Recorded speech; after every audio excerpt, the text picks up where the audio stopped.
We have extensive team coverage for you tonight after these severe thunderstorms rolled through our area. And we want to actually begin with WCPO 9 News reporter Jessica Hart, who's on the phone with us right now. Jessica, you are in Goshen. You've been meandering through the variety of streets, and the first responders still going to other locations there. Yeah, Craig, first responders are still working to clear up some of this damage, and there's a lot of it here. There's trees blocking roads, there's debris in the streets. It's really hard to navigate if you're just driving around here. We've seen the fire station. Part of it is just completely collapsed in here. Part of the police parking lot is absolutely flooded with water as first responders are working to kind of escort people out of their homes and to clean up the debris at the same time. Jessica, can you tell us a little bit about just some of the damage that you're seeing to reiterate for folks who may just be joining the shows now?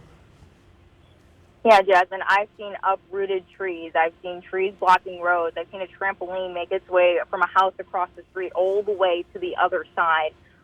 We've seen trees completely blocking the roads. They're just broken off in half. We've seen houses that are completely lost. We've seen roofs being torn off these houses. There's one house where the back end of the house is completely gone. So the damage here is really extensive, and people are losing their homes. The little boy stopped by just a few minutes ago and told me that his house was completely gone. A tree had come through it. And Jessica, 28 and 132 obviously were backed up for quite some time. With the initial response to this, how is traffic now for folks who are trying to maybe get in to family members in the area or even try to get out?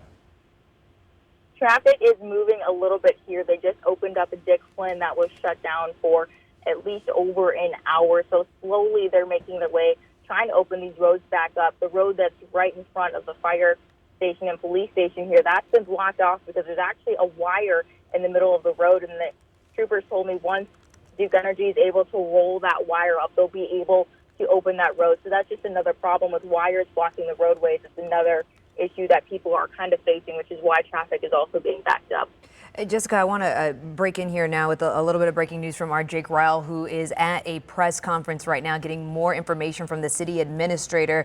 He's saying that there has been a state of emergency declared for Goshen and that there is extensive damage to the fire and police department. He's also urging people to stop coming downtown and that they don't need any help.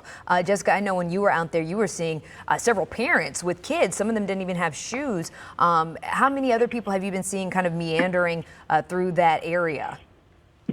Jasmine, I've seen a lot of people coming through here. Just honestly, a lot of people coming down to take photos. Some of the people actually live in the area, and they're actually picking their kids up from the school. I just saw another woman who had her daughter in hand. She just had a T-shirt and his tennis shoes and some shorts on. And she told me her daughter had to get in the hallway when the tornado came through here. They were told to get to the hallway, away from windows, and she had to put her hands over her head. She said her daughter is super shaken up by what she experienced, but she's happy that everyone is safe and that she was able to pick up her daughter and to walk back home. She did tell me the school is asking parents to pick the kids up, but there are still quite a few people just kind of down here walking around looking at the damage. But then there's also people whose homes have been completely destroyed and they're just walking to a friend's house.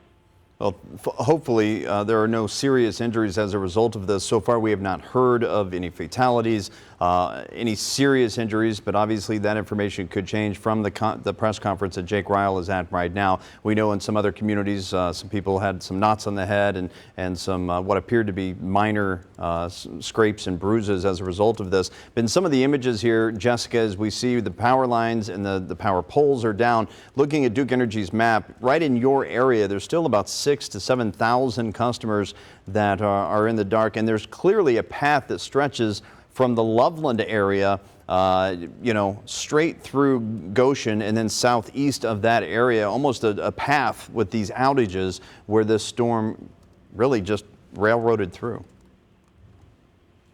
Yeah, we've met a couple people here who've said that they have lost power at their businesses and they're just trying to walk home to see if there's power back at home. A lot of these people aren't sure because they were at the school to pick up their kids, and they're just kind of walking around. But we have met a couple of people who say that their businesses have lost power, and now they're just walking back home to see if they'll go home to a home without any power.